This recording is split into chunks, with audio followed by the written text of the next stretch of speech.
Le sommaire de l'édition avec ce forum de pré-restitution des axes de la réforme engagée par le nouveau gouvernement pour la modernisation de l'administration publique en Guinée. Le Premier ministre a présidé ce samedi la rencontre autour de la première mouture. La ville de Zérékoré qui dispose maintenant d'une mairie flambant neuve, l'infrastructure inaugurée par le ministre de la décentralisation a fait partie effectivement des projets et autres réalités financées par l'Union européenne dans notre pays. Et puis une importante quantité du chanvre indien saisi par l'escadron mobile au kilomètre 36. Les colis étaient transportés par un véhicule à destination de Conakry en provenance de Koya. C'est tout pour les titres, mesdames et messieurs. Dans un instant, les détails. Merci surtout de nous choisir pour vous informer. Bienvenue à cette édition du Grand Journal de la Radio-Télévision guinéenne. Édition qu'on démarre ce soir en vous livrant le contenu de ce message du chef de l'État à l'adresse de Sa Majesté le roi Mohamed VI du Maroc, le contenu Majesté. C'est avec une profonde consternation que j'ai appris la triste nouvelle de l'odieux attentat survenu à Marrakech et qui a causé des pertes en vie humaine.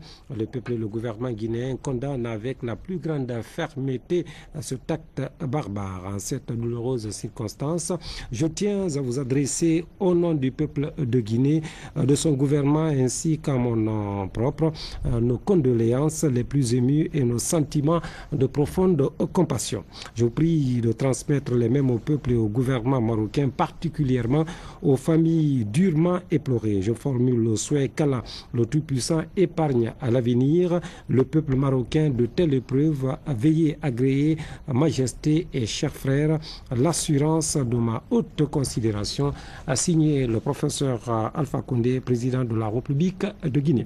Dans l'actualité également, l'autre fait marquant, on vous l'a dit au sommaire, c'est en fait cette session de pré-restitution du projet engagé par le gouvernement en matière de réforme institutionnelle. C'est pour finalement la modernisation de l'administration publique dans notre pays. Le Premier ministre Seyd Fofana a présidé en personne l'atelier ce samedi à Conakry. Hadi Kamara, synthèse. Les réformes institutionnelles et la modernisation de l'administration publique est notre grand chantier que le gouvernement a ouvert pour impulser une nouvelle dynamique de son développement économique et social, car l'administration guinéenne a connu ces derniers temps un dysfonctionnement doublé d'une mauvaise valorisation des ressources humaines qui affecte toutes les structures de production, situation qui a amené les nouvelles autorités à panser la plaie en créant le Haut Commissariat chargé de la réforme de l'État et la modernisation de l'administration, structure qui se veut efficace et dynamique eu égard au nombre de défis à relever dans ce secteur, d'où l'organisation de cette réunion de pré-restitution des travaux de formulation du cadre stratégique de réforme institutionnelle et de modernisation de l'administration publique. L'objet de cette réunion de travail, de partage, d'échange et de résolution des problèmes, c'est pour recueillir les commentaires, les observations, les suggestions des uns et des autres sur le projet de document qui a été soumis à l'examen critique des ministères pilotes depuis près de 3 semaines. C'est à l'initiative de son Excellence, Monsieur le Premier ministre, qui, dès le lendemain de son investiture, a formulé auprès du bureau du PNUD à Conakry une requête pour un appui technique en vue de la formulation d'un cadre stratégique de réforme institutionnelle et de modernisation de l'administration. Alors c'est une opportunité de faire le diagnostic des maux qui gangrènent notre administration en vue d'apporter des corrections nécessaires susceptibles d'assurer la qualité des ressources matérielles et humaines, les outils et les mécanismes de fonctionnement. Une machine administrative grippée à cause de certains facteurs. La caducité et ou la non-application des textes législatifs et réglementaires en vigueur en matière de structure, normes et procédures. le chevauchement d'attributions et conflits de compétences entre différentes structures de l'administration, l'absence d'une véritable gestion documentaire avec pour corollaire l'absence d'une mémoire institutionnelle, l'insuffisance et la faiblesse des capacités ainsi que la mauvaise valorisation des ressources humaines, la faiblesse des moyens disponibles et l'insuffisance du contrôle de l'action administrative, la perte de confiance entre l'État et le citoyen, et j'en passe. Avec l'orientation du président de la République et la vision du gouvernement, cette réforme de l'État et la modernisation de l'administration publique privilégient l'excellence dans la fonction publique. Vous conviendrez avec moi qu'élaborer un programme de réforme et de modernisation est une chose, pouvoir le mettre en œuvre en constitue une autre. Je voudrais tout simplement préciser que le financement adéquat du programme en cours d'élaboration constituera l'une des conditions indispensables de sa réussite. S'intégrant parfaitement dans la stratégie de réduction de la pauvreté, le programme devra être considéré comme le cadre de référence de toutes les interventions en matière de réforme et de modernisation de l'administration publique. De ce point de vue, le développement d'une matrice d'intervention des partenaires techniques et financiers dans le domaine précis des réformes de l'État et de modernisation de l'administration publique est une nécessité par rapport à la question de la cohérence et de la synergie des actions. Il vous est loisible de comprendre que la création du Haut Commissariat à la réforme de l'État et à la modernisation de l'administration publique participe de la volonté du président de la République, le professeur Alpha Condé, de réhabiliter l'État et de construire une nouvelle administration au service du développement. Les experts nationaux et internationaux sont chargés d'animer cette réunion qui va débattre des questions relatives au développement institutionnel et organisation administrative, à la gestion et la valorisation des ressources humaines et à la réforme économique et financière. Dans l'actualité, toujours, il y a la sortie dans le pays profond du ministre de l'administration du territoire et de la décentralisation. Alassane Condé était dans la région forestière. C'était pour procéder à l'inauguration d'une série d'infrastructures socio-économiques de base, comme d'ailleurs c'est le cas de la mairie de Nzérékouré, financée par l'Union européenne en partenariat avec le gouvernement guinéen. On suit ce compte rendu de Mohamed Lamine Camara. C'est un ouf de soulagement pour les populations de Nzérékouré. La préfecture vient d'être dotée de 2 édifices publics.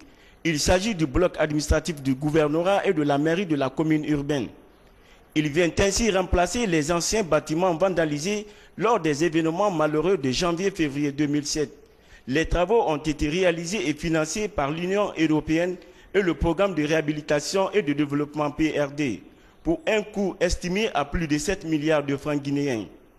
À l'occasion de la mise à disposition de ces bâtiments administratifs, une délégation conduite par le ministre de l'administration du territoire et de la décentralisation s'est rendue à Nzérékouré.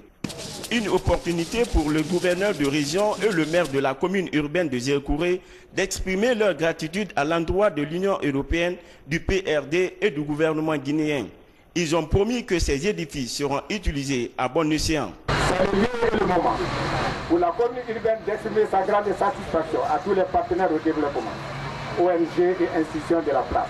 Aussi, voudrais-je exprimer la profonde gratitude des populations au gouvernement de la 3e République qui dirige avec clairvoyance son Excellence le professeur Alpha Condé, chef de l'État, président de la République, et promettre que mon équipe et moi sauvegarderons ces locaux flambants et en feront bon usage.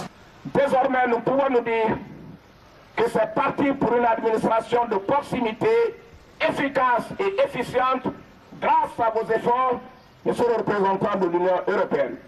Les populations laborieuses de Nzérékouré doivent se dire plus jamais ça. Plus jamais la casse d'une case, à plus forte raison d'une infrastructure d'intérêt public en région forestière. Une bonne utilisation de ces locaux publics a été sollicitée par le chef de la délégation de l'Union européenne. La reconstruction aujourd'hui symbolise le retour de l'État recrédibilisée par les élections présidentielles libres et transparentes, les premières, rappelons-le, en 52 ans. Mais aussi que la violence n'est pas un moyen approprié pour s'exprimer, pour faire de la politique. Comme disait le gouverneur tout à l'heure, plus jamais ça. Le ministre de l'Administration du Territoire et de la Décentralisation a d'abord remercié les partenaires au développement pour leur appui pour la construction de ces infrastructures, avant de réaffirmer la détermination du gouvernement de la Troisième République à renforcer la coopération avec l'Union européenne. Ces deux édifices avaient été incendiés en février 2007. Aujourd'hui, il s'agit pour les populations des Érékoré d'éviter de reproduire ce triste passé, car ces ouvrages ont été réalisés par les ressources des contribuables de nos partenaires de l'Union européenne. La construction de ces blocs administratifs du gouvernorat et de la mairie de Zérékoré vient ainsi allonger la liste des infrastructures à caractère public réalisées dans la région forestière, toute chose qui cadre avec la vision du professeur Alpha Condé et de son gouvernement dans leur programme de changement et de développement tant attendu par tous les Guinéens.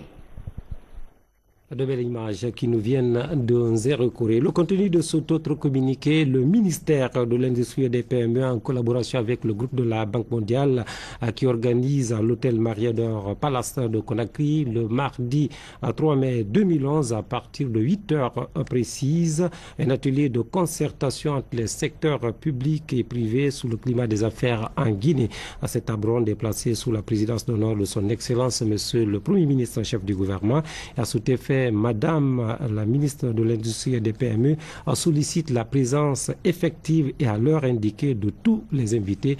Signé donc ce département. Dans l'actualité, il y a ces malades qui avaient été évacués d'urgence pour le Maroc qui sont rentrés au pays finalement. Ils sont venus aujourd'hui remercier Madame la Première Dame de la République. Un reportage qui vient de nous parvenir juste du terrain sont contenus avec Adama Magasouba. Ces jeunes gens étaient au Maroc depuis 2 mois pour des soins médicaux. Ces 13 jeunes Guinéens ont été victimes d'intoxication au cours de la manifestation politique du 22 octobre dernier lors du second tour des élections présidentielles. Les diagnostics des médecins ont révélé au cours de leur hospitalisation un empoisonnement suite à la consommation d'eau et de yaourt lors d'un meeting politique au Palais du Peuple. Hospitalisés dans nos différents CHU de la capitale, ces jeunes ont bénéficié d'une évacuation médicale du couple présidentiel. Anana muyala manu miwaya lambetanu musa fe marokne lala musa gari ramu bilangari mona mo kandi mane première dame Fambe. On avait décidé d'aller faire la campagne pour un homme dur, un homme qui est derrière sa parole. Donc on l'appelle le professeur Alpha Condé, le président de la République actuellement. Donc une fois au palais, on était beaucoup et on avait soif encore. Donc, moi j'ai acheté l'eau de Koya, j'ai bu. Mais dans tout ça, après quelques minutes, j'ai ressenti une chose. J'ai ressenti une vertige. Donc, je suis tombé sur un gros caillou. Nous devrons voyager pour le Maroc pour les traitements. Ce jour est un grand jour pour moi. Je profite de l'opportunité pour rendre grâce à Dieu quand je vois ces victimes en train de partir pour aller compléter leurs examens, leurs soins dans des centres plus spécialisés, mieux équipés que l'hôpital national d'Onka. Je remercie le Tout-Puissant et je remercie le cher président, son Excellence, le professeur Alpha Condé, président de la République de Guinée. Aujourd'hui, il a pris un engagement, il a respecté cet engagement. Je suis encore convaincu que le professeur Alpha Condé est un homme de parole. Aujourd'hui, ces jeunes regagnent le pays en très bonne santé après des soins au royaume chérifien. La première dame de la République les a reçus en sa résidence de Mafanko. Ibrahima Sori Sissé était parmi les cas les plus graves. J'ai eu une fracture au niveau du bassin, je ne marchais pas et puis j'ai eu plein de fractures. Bon, vouloir relater tout ça, bon, ça me fait mal au cœur. Mais je ne fais que remercier madame. Moi, mon problème, c'est remercier madame et son mari. Et que Dieu donne longue vie au président de la République, le professeur Alpha Condé. Que Dieu donne la paix au pays. il a subi 9 interventions chirurgicales qui n'ont pas porté succès. Et Madame la Première Dame a jugé nécessaire, avec certains malades qu'il y avait sous la main ici, pour les ramener dans un hôpital pour avoir des soins plus appropriés, notamment au Maroc. Et Dieu merci, il a été au Maroc. Durant 1 mois et demi de traitement, les choses sont rentrées dans l'ordre. Dieu merci, nous avons eu le soutien qu'il fallait pour que nos jeunes frères nous reviennent en bonne santé. Et nous remercions Madame la Première Dame. Dr Saloum Bangora était l'un des médecins traitants des malades ici en Guinée. Le cas de Cissé n'est venu que compléter le premier cas que nous avons eu à gérer. La Première Dame a reçu la délégation marocaine qui réellement était étonnée de l'attitude d'une haute personnalité. Envoyer 13 personnes, tu ne les connais ni d'Ève ni d'Adam, et gérer leur situation sociale, ça a marqué les gens de sorte qu'ils n'ont pas voulu rester sans venir saluer la Première Dame, reconnaître ses bienfaits. Nous prions Dieu qu'il l'assiste dans son programme futur et que Dieu donne la chance à cette famille à ce qu'elle puisse sortir la Guinée de l'auberge. Retourne à présent dans le pays profond, c'est pour nous faire écho de la visite récente du ministre de l'Enseignement supérieur dans le Sankara Farana. Dr Mouriké Damaro Camara s'était rendu dans les installations de l'Institut supérieur de médecine vétérinaire de Farana. Le constat de terrain dans ce reportage de Kumbasso. C'est reparti pour la tournée du ministre de l'Enseignement supérieur et de la Recherche scientifique dans les différentes institutions d'enseignement supérieur du pays. Cette fois-ci, Dr Mouriké Damaro Camara est à l'Institut supérieur agronomique et vétérinaire de Farana. Ici, cette tournée s'est ouverte par la visite de cette plaine de 200 hectares appartenant à l'Institut, ce qui permet d'assurer son autosuffisance alimentaire et facilite l'apprentissage des futurs cadres agronomes aptes à assurer la production alimentaire et pérenne de nos populations. Après la plaine de Tunkama, direction Institut supérieur agronomique et vétérinaire. Ici également, le ministre Damaro visite plusieurs laboratoires, un amphithéâtre dont la capacité d'accueil est de 500 places assises. Il faut rappeler que l'Institut supérieur agronomique de Farana en dispose 7. La salle d'informatique disposant d'une connexion à Internet n'a pas été en reste lors de cette visite du ministre Damaro. Sur le plan de la coopération, cet institut entretient plusieurs relations avec des institutions d'enseignement supérieur nationales et internationales, dont la plus récente est celle de la Chine. L'ISAF de Farana, créé en 1978, a un effectif de 6714 étudiants pour un corps professoral de 126 enseignants-chercheurs. Sa principale vocation est fertilisation des sols, amélioration des plantes cultivées et de leur agrotechnie, identification et diversification des produits agroforestiers, élaboration des stratégies d'adoption des acquis par les paysans, inventaire et gestion durable des ressources forestières. Visiblement satisfait des efforts consentis par les autorités de l'Institut, le ministre de l'Enseignement supérieur et de la Recherche scientifique a insisté sur l'attachement des nouvelles autorités de la République d'assurer l'autosuffisance alimentaire des populations, et ce dans les plus brefs délais. C'est à ce titre que Dr Mouriké Damaro Camara a invité ses cadres agronomes à redoubler d'efforts pour l'atteinte de ces objectifs. Je ne sais pas si vous le savez, la Guinée, à l'heure actuelle, produit près d'1 million de tonnes de riz. Et nous importons 300 000 tonnes de riz. Tout le combat pour les devises en Guinée, c'est de faire en sorte que nous n'ayons pas à importer les 300 000 tonnes de riz. Le professeur Alpha Condé a dit: vous m'avez élu pour 5 ans.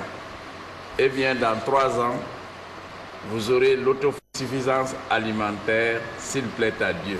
Cette tournée du ministre Damaro à Farana a pris fin par une visite de courtoisie au Sotikemo de la ville, où des bénédictions ont été formulées en faveur de la paix et de la réconciliation nationale. Autre déplacement dans le pays profond, celui effectué à Kankan et dans la région forestière par Madame le ministre de l'Industrie et des PME, Adja Ramatoulaye Ba, et sa suite ont été voir la situation des unités industrielles de Seredou Massanta, la série de Nzérékoré et l'usine de jus de fruits de Kankan. Un constat peu reluisant pour des images qui se passent de commentaires. Abdoulaye Diallo, Arazak Souba. Au pied de la forêt classée des Yama, l'usine de Kinina de Seredou. Cette unité industrielle a cessé de fonctionner depuis 1997. Elle est de nos jours confrontée à un manque de financement pour la production des écorces. À quelques mètres de là, l'usine de fabrication de panneaux. Comme plusieurs autres unités visitées par la ministre de l'Industrie des petites et moyennes entreprises, celle-ci a été bradée sous la Deuxième République à hauteur de 50 millions de francs guinéens. Adja Ramatoulaye Ba a été sidéré de constater la vétusté très poussée de ces infrastructures qui faisaient autrefois la fierté de la Guinée. Loin de là, c'est un autre spectacle de désolation qui accueille la délégation cette fois-ci à la scierie de Nzérékoré. Transformée en magasin de stockage, cette unité est arrêtée à cause du manque de matières premières, précise le technicien. Des installations aux équipements, tout est en ruine à l'image de ces machines. Après la région forestière, nous voici à Kankan-Nabaya où la ministre s'est rendue à l'usine de jus de fruits. Une unité qui a été rétrocédée aux établissements Moriba, puis à une autre société. Malheureusement, depuis qu'elle a été privatisée en 1987, cette unité ne produit plus. Par contre, le nectar de mangue qui y est produit actuellement n'obéit pas aux clauses du contrat préalablement établi. Pour relancer les activités de toutes ces unités industrielles, la ministre de l'Industrie des petites et moyennes entreprises s'est dit prête à aller jusqu'au bout de ses efforts pour réussir son pari. Par ailleurs, elle lance un appel d'offres à d'autres partenaires pour répondre aux attentes de ces unités industrielles. Le tour d'horizon dans le pays profond avec cette fois-ci la sortie du ministre de la Santé publique qui était à Dinguira et à Farada pour lancer des campagnes de vaccination et une visite de terrain qui a été mise à profit pour poser un diagnostic d'ensemble des réalités socio-sanitaires de la région de Farana. Le récit de Souri de Kira. Si cet hôpital régional de Farana frappe par la splendeur de son infrastructure, il n'échappe pas aussi aux problèmes classiques qui paralysent le système de santé de notre pays. Les équipements dont est doté l'hôpital contrastent nettement avec la qualité de la formation des agents, qui sont d'ailleurs en nombre insuffisant face à la gamme d'activités indiquées à l'hôpital. Pire, la prise en charge des femmes enceintes, déclarée gratuite depuis 4 mois par le gouvernement, pèse terriblement sur les recettes de l'hôpital, même si la décision est vivement saluée par les bénéficiaires comme Sayon Oulari qui est à sa 3e césarienne dans cet hôpital. L'amélioration de la situation d'ensemble de ces problèmes était au centre de l'entretien entre le chef du département et les usagers de l'hôpital. Jadis structure de référence de la région, l'hôpital préfectoral de Kissidougou maintient difficilement à ce jour cette image d'antan. Le projet financé par l'USAID, piloté par un gendarme, ce projet-là prend entièrement les kits de ces fistuleuses en charge, mais les hospitalisations et les examens de laboratoire sont gratuits par l'hôpital. Tout cela pèse encore sur la prise en charge de ces malades. Les agents de Plan Guinée qui travaillaient à la périphérie, qui travaillaient dans les sous-préfectures, ils étaient vraiment payés par un bon salaire par Plan Guinée, ils sont libérés. L'impact de ça, c'est que ces agents maintenant vont faire des soins clandestins.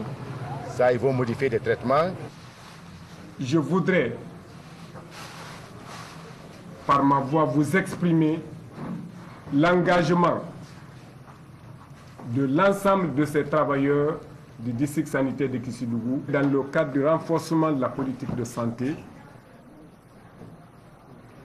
et également l'objectif qui est connu de nous tous, c'est de contribuer de manière continue à l'amélioration de l'état de santé des populations guinéennes.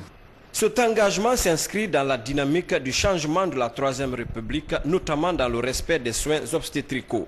L'image la plus triste de cet hôpital demeure aujourd'hui sa situation d'insécurité totale. Une situation causée par le démolissement de son mur pour des besoins d'extension de la route nationale numéro 2. 2 ans après, ni cette route n'a connu une extension, ni l'hôpital et ses patients ne sont en sécurité.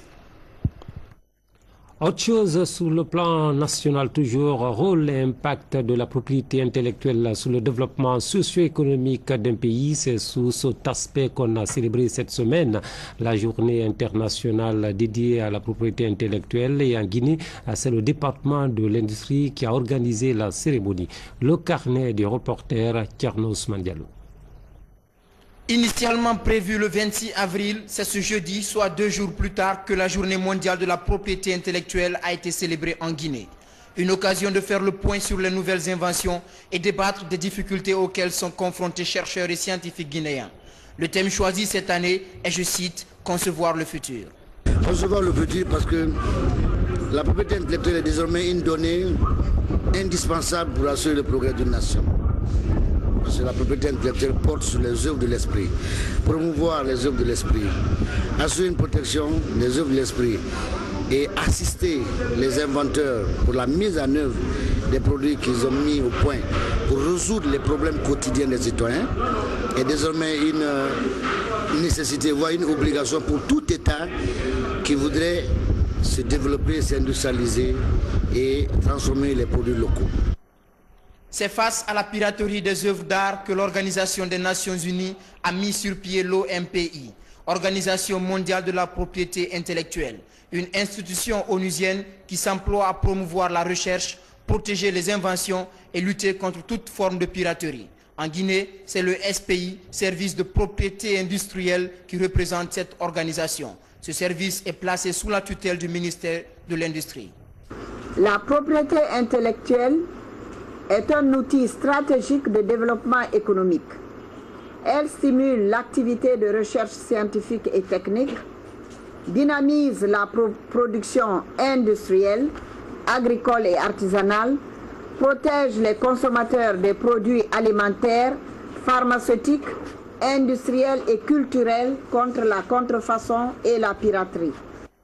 En 2002, 40% des CD et DVD dans le monde étaient des copies piratées. Globalement, chaque année, 200 000 emplois sont détruits dans le monde du fait de la contrefaçon, selon les statistiques de l'OMPI. On quitte à présent le pays, mais direction Paris, la capitale de l'Hexagone, où le ministre d'État de l'Énergie a représenté notre pays aux travaux de la conférence internationale sur l'accès à l'énergie propre pour tous en Afrique. Le forum a aussi discuté des questions liées au changement climatique. Nabi Kamara était notre envoyé spécial à Paris. Voici son compte-rendu. Ils étaient 90 invités à l'initiative Climat Paris-Nairobi, des ministres responsables de l'énergie des pays africains et des pays les plus vulnérables au changement climatique.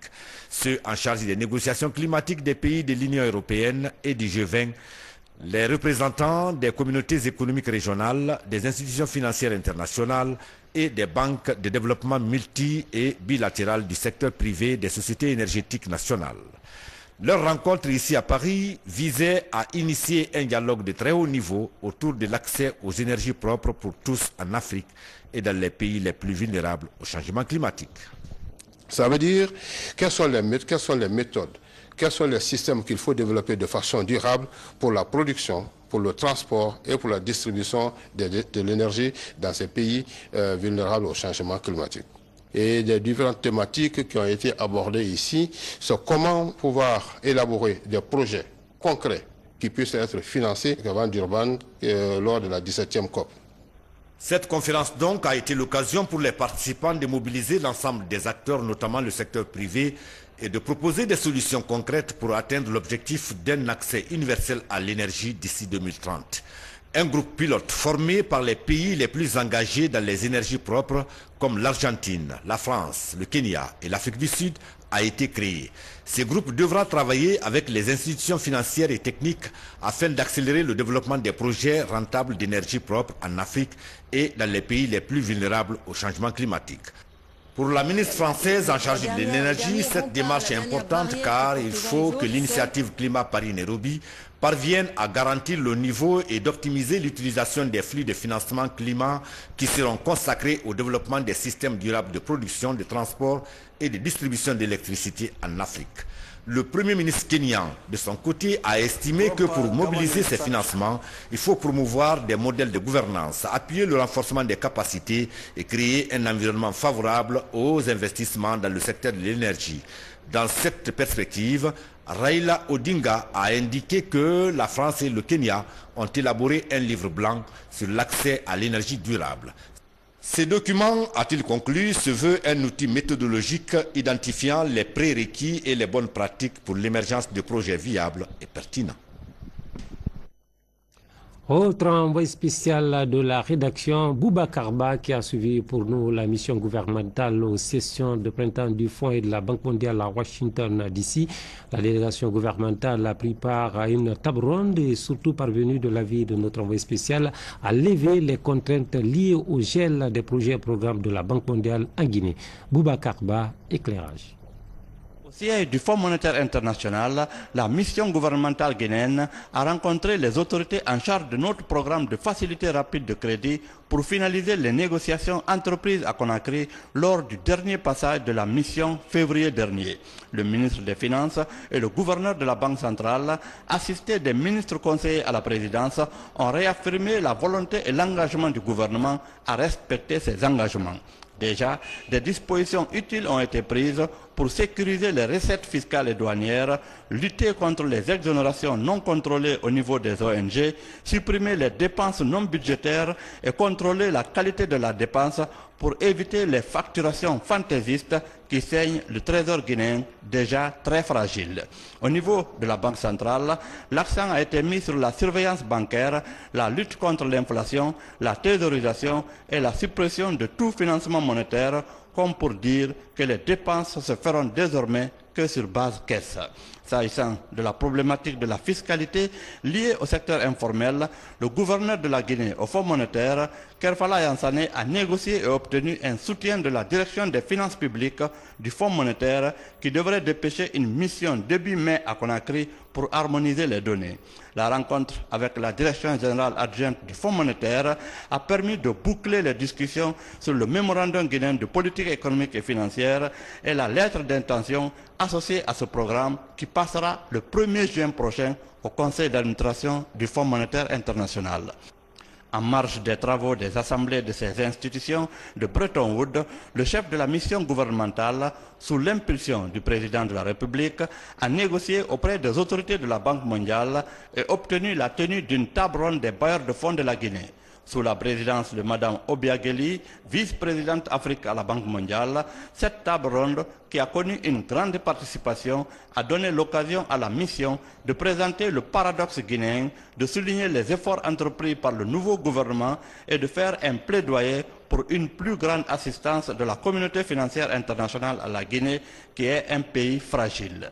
Elle a permis également à la Banque mondiale de présenter sa stratégie intérimaire d'intervention en Guinée et au Fonds monétaire de présenter les perspectives de sa coopération avec la Guinée et le contenu de sa lettre de confort. Les partenaires tels que le PNUD, la BAD, la Banque islamique de développement, l'Union africaine, l'Union européenne, l'Allemagne, les États-Unis, le groupe Soros ont réaffirmé leur volonté d'appuyer notre pays qu'ils considèrent comme modèle de réussite en matière de transition politique. C'est pourquoi, a indiqué la vice-présidente de la Banque mondiale, des appuis budgétaires à la Guinée doivent se mettre en place de manière prompte, rapide, massive et coordonnée dans la durée. Car, a fait remarquer la Nigériane Mme Obiageli, la Guinée a éteint un grand feu. Il faudrait à présent reconstruire le pays. Pour y parvenir, il faudrait dès à présent lever les contraintes, procéder aux réformes drastiques du portefeuille des projets financés par les institutions internationales comme l'agriculture, l'énergie, l'eau, l'électricité, la santé, les mines et tant d'autres.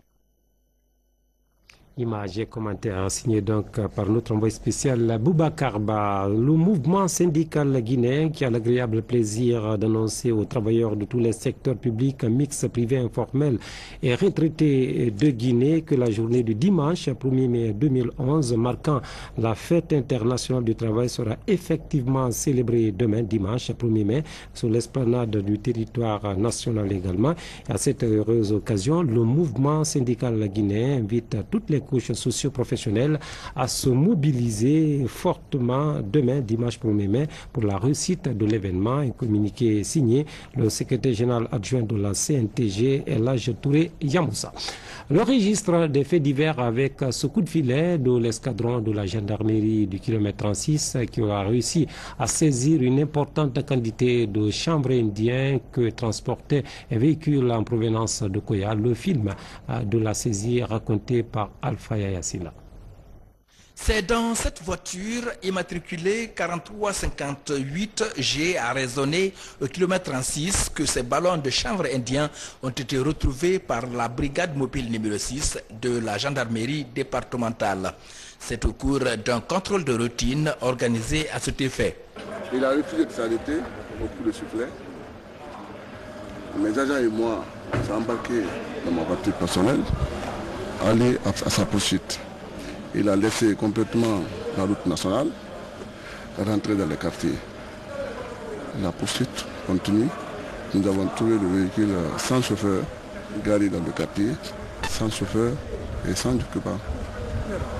Nous avons conduit le véhicule vers dans notre brigade. Nous avons fait la fouille. Trouvons les 4 colis dans le véhicule. D'autres saisies dans la commune de Matoto a été opérée il y a quelques jours par l'escadron numéro 4. Il s'agit cette fois des jeunes mineurs qui se livrent également au trafic de chanvre indien. Le kilomètre 36 vient de saisir une voiture. Le chauffeur est en cavale.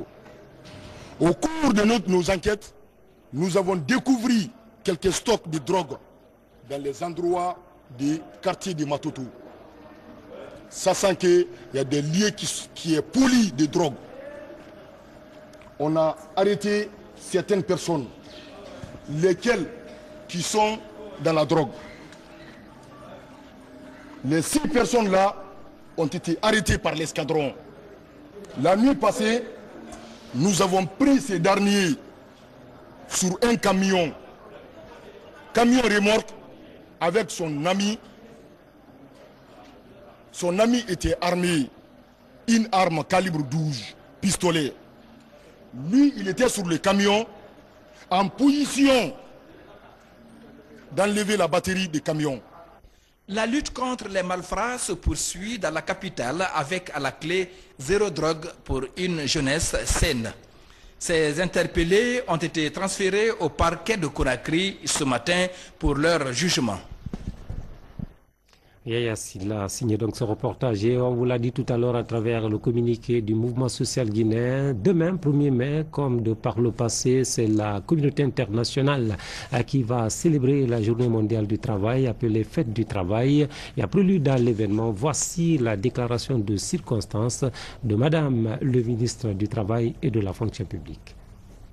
Mes chers compatriotes, comme chaque année, demain, 1er mai 2011, la Guinée célébrera, à l'instar de nombreux pays du monde, la journée internationale du travail, déclarée Fête du travail. Cette date est non seulement une journée de souvenir, mais aussi une occasion pour la classe ouvrière d'analyser la situation du monde du travail, de réfléchir aux voies et moyens de lutte en vue de la défense des intérêts des travailleuses et travailleurs. Cette heureuse circonstance m'offre l'opportunité d'adresser au nom du gouvernement, singulièrement au nom de son Excellence, le professeur Alpha Condé, président de la République, mes sincères et chaleureuses félicitations au laborieux peuple de Guinée tout entier, plus particulièrement à tous les employeurs et employeuses et à toutes les travailleuses et travailleurs de notre cher pays. La commémoration de la fête internationale du travail de cette année se tient au lendemain de l'avènement d'un retour à l'ordre constitutionnel. Elle intervient également au moment où le gouvernement a engagé de vastes réformes pour restaurer les valeurs fondamentales de notre État, notamment en luttant contre toutes les formes de mauvaise gestion, de malgouvernance généralisée et surtout et aussi de la relance de la sécurité alimentaire. Aujourd'hui, notre pays a amorcé un nouvel élan qui redonne espoir et espérance à chaque Guinéen, d'autant qu'en plus de la paix et de la quiétude retrouvée, des mesures prises montrent le signe d'une amélioration effective de la situation d'ensemble. Dans cette dynamique, les employeurs et les travailleurs de tous les secteurs d'activité sont à l'honneur en raison de leur contribution inestimable au progrès socio-économique de notre pays. Je voudrais les en féliciter vivement. En ce moment de commémoration, l'on ne peut s'empêcher d'avoir une pensée pieuse pour nos regrettés Dr Ibrahima Fofana et Hadja Magbe Bangoura, valeureux et dynamiques défenseurs des causes du monde du travail guinéen. Ensemble, tâchons de faire comme eux dans nos actions de tous les jours. Mesdames et messieurs, chers travailleurs et travailleuses, suite à la mission du BIT qui vient de séjourner à Conakry les 18 et 19 avril 2011, le gouvernement s'est engagé à mener de commun accord avec le BIT les actions suivantes. La réalisation d'une étude sur la protection sociale des fonctionnaires de l'État, l'actualisation du document cadre de politique nationale de promotion de l'emploi en prenant compte la dimension emploi des jeunes et des femmes ainsi que l'emploi rural, la promotion du dialogue social en tant que facteur de stabilité et de paix durable, l'amélioration de la législation du travail en y intégrant de façon précise les conditions d'exécution de la sous-traitance et de l'emploi des jeunes. La mise en œuvre de ces chantiers permettra d'offrir à la classe ouvrière guinéenne de meilleures opportunités d'épanouissement moral et matériel. Ces mêmes chantiers et tant d'autres seront conduits dans un cadre de travail où les maîtres mots seront la concertation et le dialogue avec les partenaires sociaux qui seront associés de manière constante à toutes les prises de décision afin de donner le maximum de chances à notre jeune démocratie et à la paix sociale dans notre pays. Je voudrais à cet effet compter sur le soutien constant de l'ensemble des organisations d'employeurs et de travailleurs pour permettre à notre pays de gagner le pari du développement. Que Dieu le Tout-Puissant accompagne notre pays et le professeur Alpha Condé, président de la République, vers la prospérité, dans la paix et l'unité nationale retrouvée. Je voudrais enfin, pour terminer, souhaiter bonne fête de 1er mai à tous. Je vous remercie. Bonne fête donc aux travailleurs de Guinée. Et puis, cet autre communiqué, avant de nous quitter, le bureau de l'Association pour la promotion du site historique de Kabalaba à Kankan invite l'ensemble de ses membres, sympathisants, amis et alliés à prendre part à la lecture coranique ce dimanche 1er mai 2011 au domicile du président de la République et de la première dame Mafranco Madina à partir de 13h. Cette manifestation pour la paix exige la présence de tous les ressortissants du de la coordination du Manding. Elle est ouverte à tous les musulmans de Guinée. À Conakry, le 30 avril 2011, le président de l'ONG, Dr Ousmane Kaba. C'est la fin de cette édition de week-end réalisée par Moussa Bangoura. Au cadrage, il y avait Youssouf Kamara. L'équipe de la régie est tenue par Elhaj Nabissouma et ses jeunes dynamiques. Partout où vous nous suivez en Guinée et sur la planète. Mesdames et messieurs, merci de l'attention. Passez une nuit des plus paisibles. À demain, Inch'Allah.